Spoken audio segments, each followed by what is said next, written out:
안녕하세요. 손상 개미TV입니다. 이번 영상에선 구독자분 상담 종목 몇 개를 살펴보려고 그래요. 덕신하우징 일단 살펴볼 거고요. 그리고 DLENC 이렇게 살펴볼 거고요. 하고 상하프로테크 하고 녹십자 랩셀 이렇게 보려고 합니다.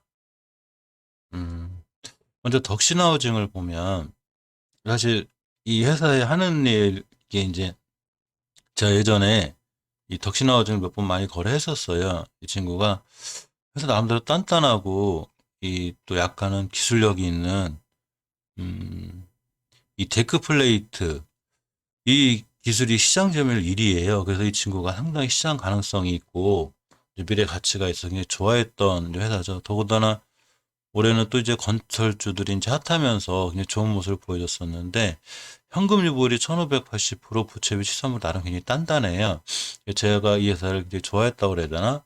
근데 이제 어차피 주식이라는 게 회사가 아무리 좋아도 수급액이 나기 때문에 결국은 이제 수급이 안 받쳐주면 이제 못 올라가고 이렇게 돼서 이제 그때 박스권, 즉, 여기 갇혀 있을 때 이제 거래를 많이 하게 됐어요.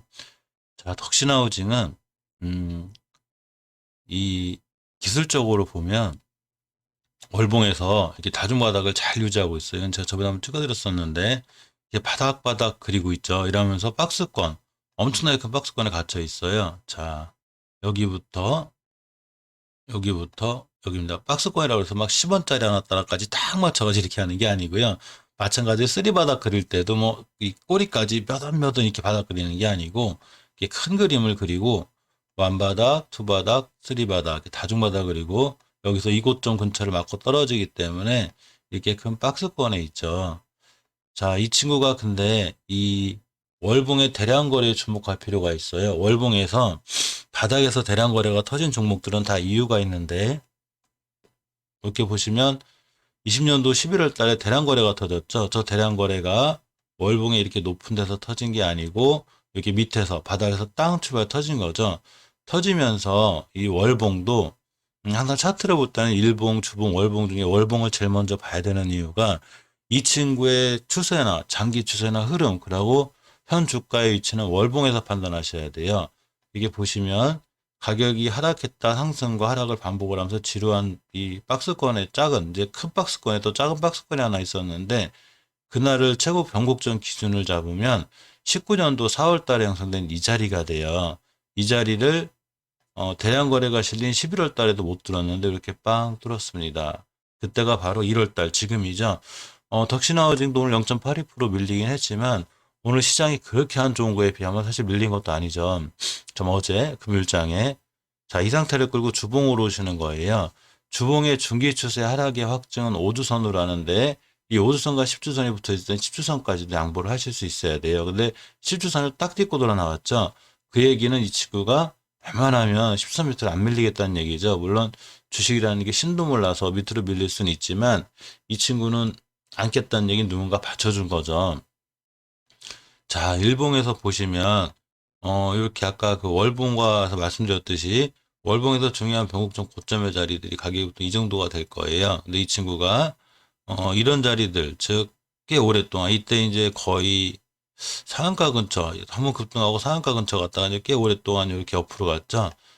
벌써 여기서부터 봤을 때는 50%이기 때문에 당연히 우리가 스윙 관점에서 이런 자리 접근해서 매도를 하기 때문에 조정을 길게 거치고 박스권에 있다가 이 자리를 탈출 즉 20년도 1월 20일 날 앞에 있는 거래량을 다 잡아먹고 탈출해 줬어요. 요 날이죠. 이게 탈출해 줬다는 얘기는 이 자리를 지지 안착을 해줘야 돼요. 근데 정확하게 언제 지지 안착했냐면 바로 1월 29, 28일 날 이게 그날도 시장이 무너지고 있는데 저는 깔끔하게 안착했죠. 즉 시장보다 강한 종목인 거예요. 주식할 때 좋은 게 시장 무너질 때 같이 무너지는 건 어쩔 수 없지만 시장이 상승할 때 무너지는 종목들은 좀 안 좋고 체력이 약한 거죠. 특히 최고 종목은 시장이 무너질 때도 강한 종목들이 강한데 이런 종목들은 시장이 무너져도 이렇게 잘 버티고 있다는 건 시장이 강할 때 굉장히 강하다는 얘기죠. 이 덕신하우징이 어떤 이유로 인해서 이제 그 뭐 여러 가지 낙설들이 있죠. 뭐 정치 테마도 엮으려면 얼마든지 엮을 수 있고 뭘로 엮으면 엮을 수 있기 때문에 저는 뉴스를 그렇게 중요하게 생각하진 않아요. 항상 차트에 이제 뉴스가 다 반영이 되기 때문에 뉴스는 참고 정도는 해요.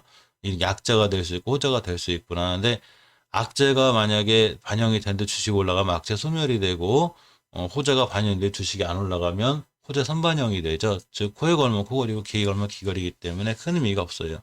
그렇게 좋은 뉴스와 호재에도 우리나라 시장이 무너질 때 천몇백 개 거의 뭐 이천 몇 개라 생각하면 1600, 700개가 떨어졌는데 아무 의미가 없는 거죠. 그렇게 좋은 호재에도 의미가 없습니다. 수급이 받쳐주는 거죠.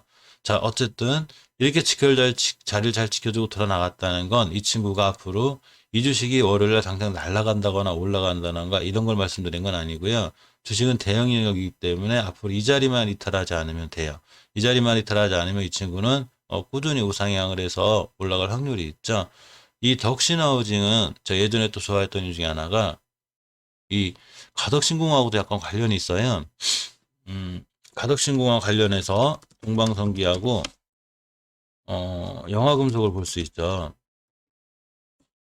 자, 이 세 종목 다 전부 다 두 종목 다 그 가덕신공하고 관련이 있어도 제가 이 종목을 굉장히 잘 알고 있죠. 근데 보시게 되면 이 가덕신공항 뉴스가 나올 때마다 동방성기에도 다중바닥을 그려놓고 빵 때려놓고 음봉으로 그냥 들었습니다. 이날 참 괘씸했어요. 하루 단타가 아니라 만약에 스윙으로 들어가는 사람들 이런 날 얼마나 마음이 아플까. 이게 시가가 25%에 뚝 떨어졌는데 어쨌거나 다시 다중바닥을 그려놓고 다시 올라가고 있죠. 상당히 좋은 지표를 보여주고 있어요. 월봉에서 이렇게. 마찬가지로 영화금속도 어제 시장이 무너지는데 자기 혼자 이게 되게 강했죠. 이틀 동안 우상향을 잘 유지하고 있어요. 즉 우리나라 종목들 그 금요일날 시장 무너질 때 올라간 종목이 몇 개 안 되는데 그 중에 하나 몇 개가 영화금속하고 동방성기죠. 요 덕신하우징입니다. 가덕신공항 관련해서는 어떤지 몰라도 어쨌거나 이 친구들은 무너지지 않고 좀 추세를 잘 유지하고 있기도 하고 좋은 모습을 보여주고 있어요. 기술적으로 뭐 어쨌거나 월봉에 상당히 좋은 추세인 거고요. 주봉에서는 중기 추세 하락이 확정이 되는 오선 이탈하지 않고 일봉에서 역시 중요한 자리 이탈하지 않았기 때문에 덕신하우징은 중요한 자리 이탈하지 않는 한 들고 가시면 맞아요.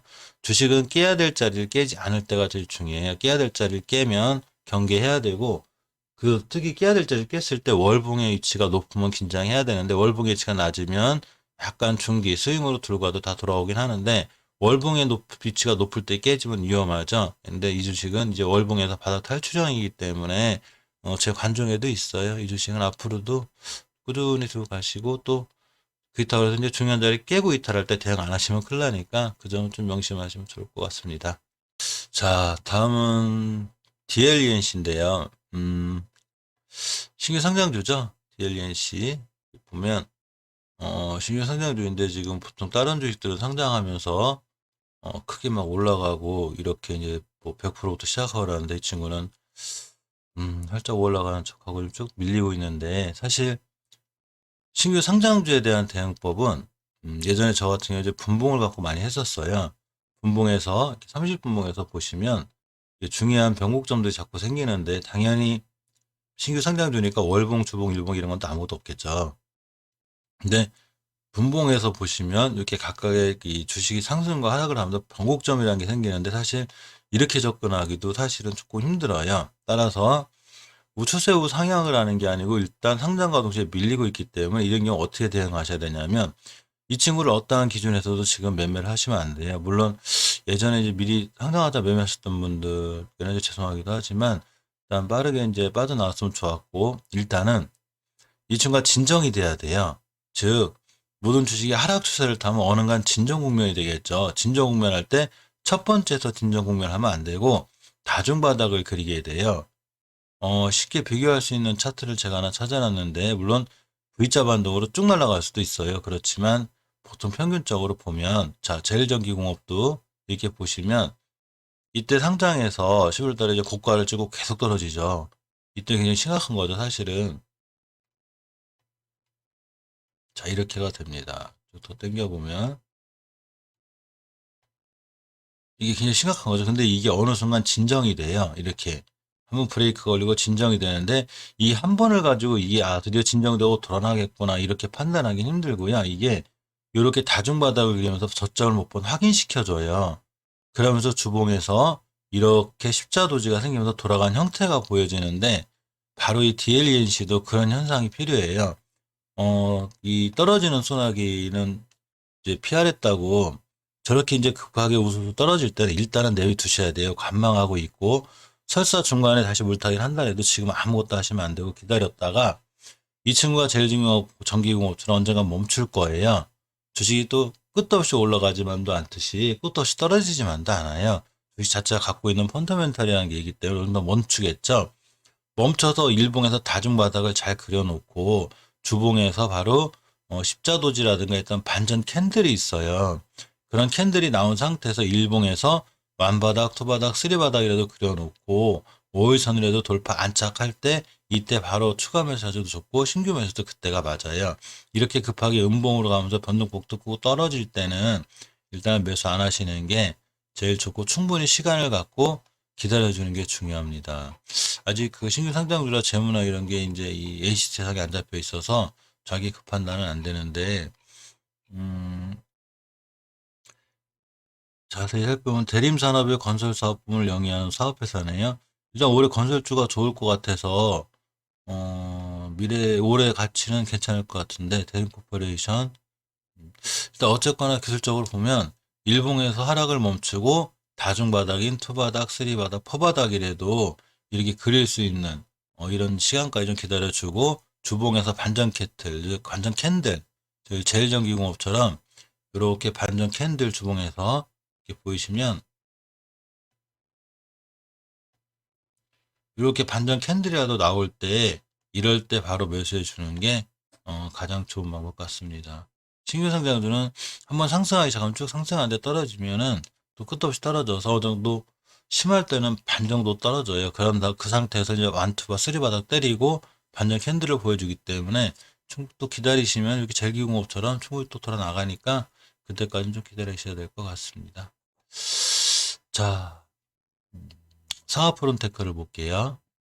상하프론테크가 이 월봉에서 추세를 엄청 잘 유지하고 있어요. 보시게 되면 이 코로나 사태 이후로 쭉 잘 올라가다가 이제 당연히 너무 급하게 올라갔으니까 하나, 둘, 셋, 넷, 5개월째 올라가서 2달간 조정을 받았죠. 그러면서 중요한 장기 추세 하락이 확증이 되는 5개월을 깨놓고 살짝 밀렸다가 바로 돌려줬죠.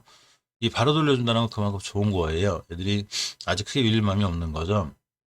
그래서 5개월선 회복과 함께 이제 올라가다가 일봉에서 이렇게 혹시 음봉을 맞았는데 이 음봉을 맞은 이유가 어쩔 수 없이 그 시장이 원체 무너지면서 제가 대부분의 종목들이 나락했죠. 올라간 종목들이 별로 없어요. 금요일날.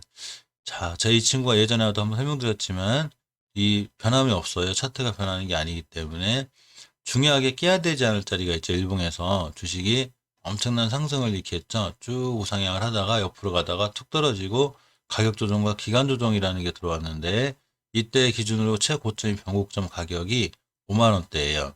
5만 190원인데 이 자리를 선을 그어놓고 빨갛게 그어놓게 되면 자, 이 친구는 이 자리를 돌파 안착하는 게 중요하고 이 자리를 이탈하지 않는 게 중요해요. 안으로 들어가지 않아야 된다는 얘기죠. 이 자리를 1월 20일 날 돌파해줬고 25일 날 안착. 그러고 28일 날 다시 꼬리 달고 돌아 나갔죠. 안 깼으니까 돌아 나가는 거예요. 주식은 깨야 될 자리를 안 깨면 돌아 나가요. 그러니까 딱 이날 17%씩 조정을 거쳤는데 이 자리 안으로만 들어오지 않으면 돼요. 쫓아가서 하는 습관 때문에 우회 물리시는 건 어쩔 수 없고 만약에 밑에 사신 분들이라면 이 자리 안 깨는 홀딩이고요. 일단 가볍게는 5일선 깨지 않는 게 제일 좋겠죠. 이 친구 같은 경우 5일선 이탈하지 않았으니까 그래도 그 안 좋은 시장에 나름대로 그냥 괜찮아요. 원체 또 전날 17% 가까이 갔다 온 종목이라 굳이 시장이 안 좋았어도 이 정도의 조정은 언제든지 들어올 수 있는 종목이었죠. 주봉에서도 보시면 중기 추세 하락이 확정되는 5선 이탈을 안 해야 되는데 5선 이탈하지 않고 잘 끝난 거예요. 그러니까 다음 주에도 살짝 밀린다 해도 5선이 따라 올라가겠죠. 5주 동안 가격이 올라갔으니까. 그래서 이 5주선만 잘 지켜주고 따라 올라가면 이 친구는 괜찮습니다. 저 5주선 이탈하면 경계심에 있어야 되고요. 월봉에서 이렇게 낮은 위치가 아니고 높은 위치이기 때문에 중기 투자, 스윙 투자, 장기 투자, 스윙 투자, 단기 투자 같은 거 했을 땐 이 종목을 가지고 몇 달 들고 가서 이게 저가인 7,000원에서 5만 원 간 건데 5만 원에서 20만 원, 30만 원 갈 거라고 장기 투자하는 건 좀 비합리적이고요. 그래서 이 정도면 단기나 짧게 끊고 나오는 또 이런 기술도 약간은 필요하지 않나 이렇게 생각해 봅니다. 현금 유보율이 1900%, 부채 80%, 나름 굉장히 단단하죠. 해마다 배당도 줄 정도로 튼튼한 회사고 회사적인 그 관점에서 보면 재무나 이런 모든 점은 상당히 좋아요. 단 이제 너무 좋다 보니까 월봉에서 고점이 형성이 돼 있고 일봉에서 이렇게 중요한 자리를 다 뚫어놓기도 했는데 이 고점을 뚫어놨다 하더라도 깨야 될 자리만큼은 더 갈 수 있고 깰 자리 깨면 이제 조정이 들어오니까 이 깨야 될 자리 안 깨는 게 주식에서 무엇보다 중요하다고 볼 수 있습니다. 이상 구독자 상방 중에 몇 가지 종목 알아봤고요. 가덕신공한 종목들이 의외로 가덕신공한에 무슨 일이 있나 어쨌거나 크게 안 밀리고 이런 좋아 보이는 현상이 있습니다. 이상 영상 마칠게요. 감사합니다.